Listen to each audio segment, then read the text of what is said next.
All right, guys, today I'm going to do a review on the 2024 Lincoln Navigator Reserve. Let's do this. So the question is, it's 2024. Is a Lincoln Navigator full-size SUV still relevant? I'm going to kind of show you why I think it is. Number one, it's still a good-looking vehicle. It comes with independent suspension in the rear. They actually kind of started this back in, I want to say, mid-2000s. They were 20 years ahead of some of the other competition. So a competitor to this in the full-size market was the Escalade. They added independent rear suspension in 2021. That's a beautiful vehicle as well. One of the advantages to independent suspension outside of just better ride and drive characteristics is you do get flat flooring in the rear, which is kind of nice. This one has second and third row fold down seating. You get a real nice storage in the back.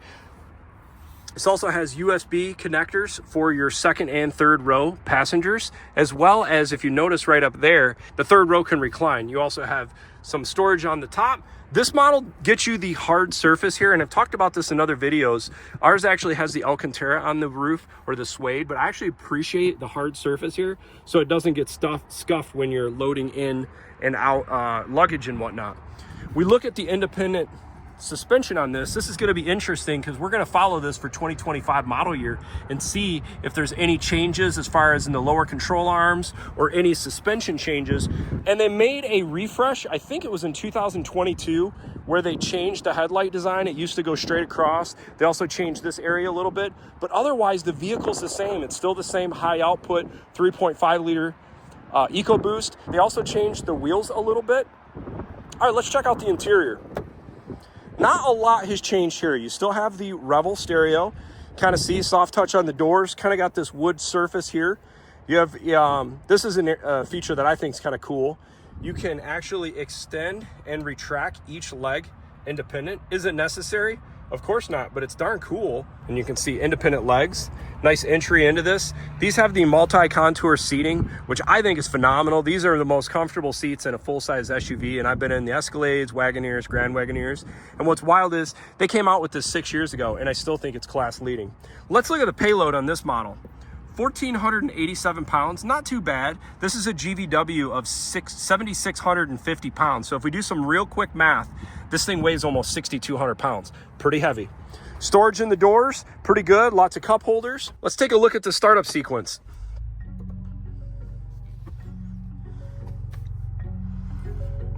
Similar to the F-150 and other Lincolns, you do get the message you do have to buckle your seatbelts. No difference there.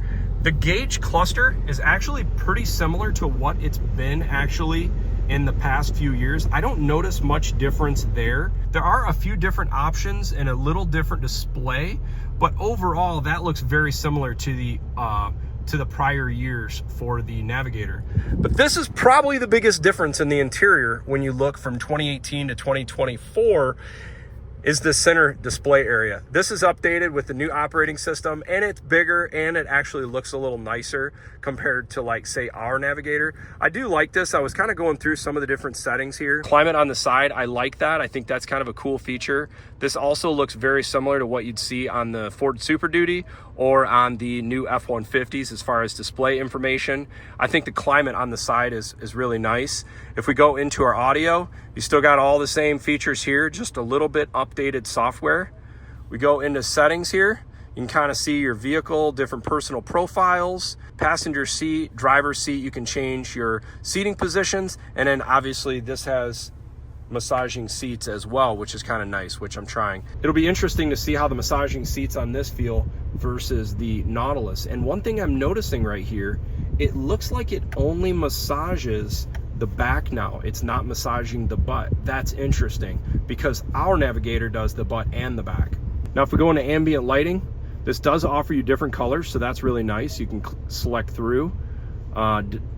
This has the vehicle hotspot, no surprise there, and obviously this has wireless CarPlay. If you go into features, so this is kind of cool. So you can do your running board options from here. If we go into driver assistance, this is where you could check out your different settings for adaptive cruise, your lane assist, lane keeping, blind spot information, and then your different alerts for cross, traffic, brake assist, and driver alert. Navigation looks really nice. This is an updated menu as well. You can go full across the side, which is really nice. It's a really nice wide display. I like that. Lots of different apps you can download on this, no different than any other Ford or Lincoln vehicles. Let's go into towing settings. So you can create a trailer profile just like you can with a Ford truck.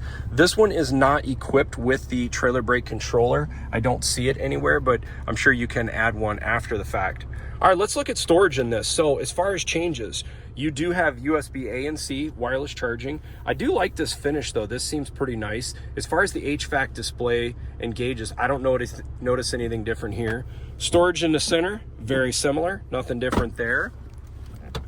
And a really nice storage there. You have all your bit of adjustment for your passenger seats, and you can do up to 3 different profiles for your driver and passenger seating. This one also has the big center console for the second row, which is really nice. Now let's look at the cameras. This has a huge upgrade over ours. One thing I want to try here, we're going to shut the rear gate. You can see that it's working in the rear, and you're about to see your camera go full 360. Boom, little light goes off. All right, cool. So I like that. I really like all the features for a 360 camera. You can kind of see some of the different settings you can show there. Front, got your hitch view, rear view, and 360. Camera display looks really nice. Resolution looks good. I don't see any issue there. I like that. All right, let's check out the different drive modes now. So we're just in conserve. Nothing has changed in the past 6 years. You've got the Excite mode, which puts it in 4 auto. Kind of changes the turbo transmission settings, just makes it more fun to drive, changes the steering feel a little bit. Conserve is going to get you the best fuel economy, puts it in 2-wheel drive. This is your normal mode, which they call it basically balance. So it doesn't totally kill the power like the Conserve does, but you do get a little better fuel economy. Then you have normal 4x auto. Then you have the slippery mode, which is going to make some changes in the ABS settings and the 4-wheel drive system. And then you've got deep snow conditions, which is heavy snow and mud assist. This is like a 4 lock, 4 high, and then it turns off traction control. And then that's it. And believe it or not, these settings actually do have a big impact for fuel economy and just general comfort and drive of the vehicle. The HVAC controls are pretty simple. I like you got the redundant features down below, and you also have them up above. Transmission controls and the start button has been the same for the past few years, but it's simple and effective, and I think it's a little bit easier than some of the ones you gotta pull things and whatnot. I still don't have an issue with just the turn knob systems, but I do think this is pretty effective. I do like the controls. If you look at the window controls, your seating controls on the side are laid out pretty decently. Your steering wheel controls are laid out nice. This does have the paddle shifters, which is kind of cool. You've got your blue cruise in the middle. You got your turn signals with your auto rain sensing windshield wipers. It's got the soft touch dash that goes all the way across the top with the Revel Ultima speakers. It's a really nice looking vehicle, nicely appointed. Nice stitching across the seats. Seating looks good. Soft touch all down the sides. You still have the nice flow through for the center console area. Let's check out the second row now. Entering in the second row, let's see what this looks like. So I'm a little over 6 foot and I have great leg room, and I was in the exit position up front, but you can kind of see. If you haven't seen the back of the seats of these new Navigators, they look like something you'd see in an airplane. They look really cool, pretty premium. What is cool is in this vehicle, this has heated seats. Not only does it have cooled seats, I've got massaging seats right now. How awesome is that? So I'm feeling these massaging seats and they feel really nice. You also got this storage in the middle too. This would be if you had some older kids or taking big road trips with adults. This is such a premium vehicle to tow in, but to travel in. You got some nice storage here in the middle. You've got your USB connectors down below with some cup holders with a 12 volt, 110, and a USB. And then you also have some more information here. That's kind of cool. You can actually control the shade from the second row. That's awesome. Very cool. These seats are very comfortable in the second row, and you actually have some controls in the side where, no surprise, you can recline them a little bit more. But this feels very nice. All the touch, all the soft points, you even carry that over on the side. Looks really nice. This is a standard reserve. You got the upgraded wheels, you got the power steps. You kind of got still the traditional grille on the front end. It doesn't get the black label features of the rims, the fascia, the trim, but it is still very, very, very loaded out. All right, let's pop the hood of this. So this should look pretty familiar because it looks just like an F-150 under the hood. This is the 3.5 liter V6 EcoBoost twin turbo, 450 horsepower. This motor's actually been in the Navigator for about 6 years now. Not much has changed. Seems to be they've worked out the bugs and they're pretty solid. Ours has been pretty good, and I've had a lot of these, so I have no issue with these motors. Good power, decent fuel economy, and I think they actually have more low-end power than a V8 competitor, and you drive them normal. I like this motor personally a lot much more than some of the other V8 options in the market. One thing I'm noticing is, I don't know if they changed the tent in the sunroof, but it's only 76 degrees here right now, and the sun coming through the sunroof just scorching my head. And I just drove my Navigator to the dealer, and I don't know what it is, but this, I think they've gotten rid of some UV protection or something in the roof. You almost have to keep the sunroof closed because of how hot it is coming through, and I've never had a sunroof like that before. It's a really nice driving vehicle. I am a little bit bummed out to see that the butt massaging seats are gone, but overall it still feels very much familiar to the 2018 to 2023 Navigators. The screen is really nice. The steering wheel, soft touch, feels good. All the controls feel decent. Transmission shifting feels good. All the pedal feel feels good. And I don't know if they changed anything with the engine calibration, but it does feel a little bit more responsive than ours, which is interesting. Do our fuel economy loop now, and let's see how we do on our standard loop we always do. Reset this. We'll make sure we're in the conserve mode. Let's see, there we go. Let's do this. All right, let's see how this Navigator feels. Just doing standard acceleration. This is the standard loop we do all the time, so I'll be kind of curious to see how it goes through the gears. This does feel a little bit, I don't know if I say more refined, but the transmission shifting and everything feels a little bit smoother than ours.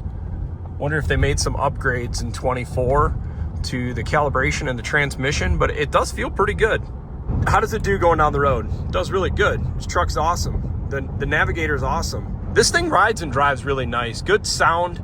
You can tell there's like a ton of noise, sound canceling in here. It's a really nice vehicle. I mean, I'm pretty happy with driving this thing. Seats feel super comfortable as expected in a premium full-size SUV.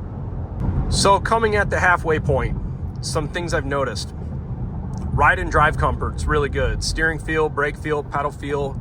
Not feeling anything uncomfortable about this vehicle. I like all the soft points in this thing for driving down the road. It's just super comfortable driver. You know why people want to have something like this if they're doing long road trips and whatnot. Compared to the Yukon Suburbans, man, they're all so nice. It's you're really just picking at straws to say which one you like more. Me personally though, I think the seats in the Navigator, I think, are best in class. I do like that.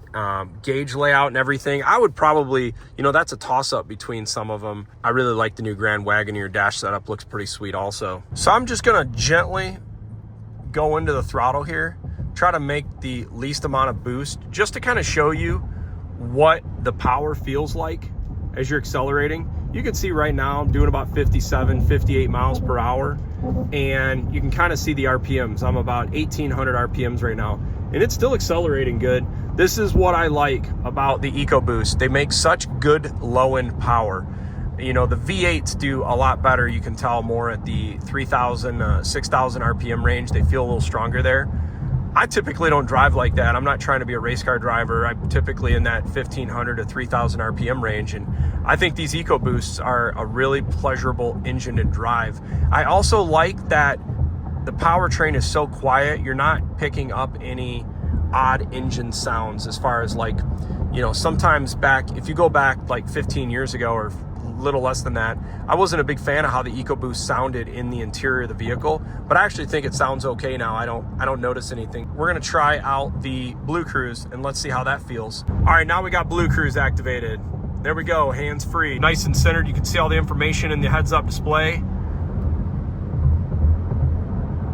This is such an awesome system. It really works well. I have yet to see this not work decent. I mean, I'm literally not touching the steering wheel. Handling on this thing is really nice. I mean, it hugs the corners better than I would have actually thought for being a big full-size SUV.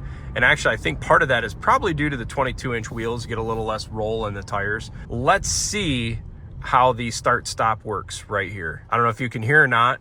Little green lights on.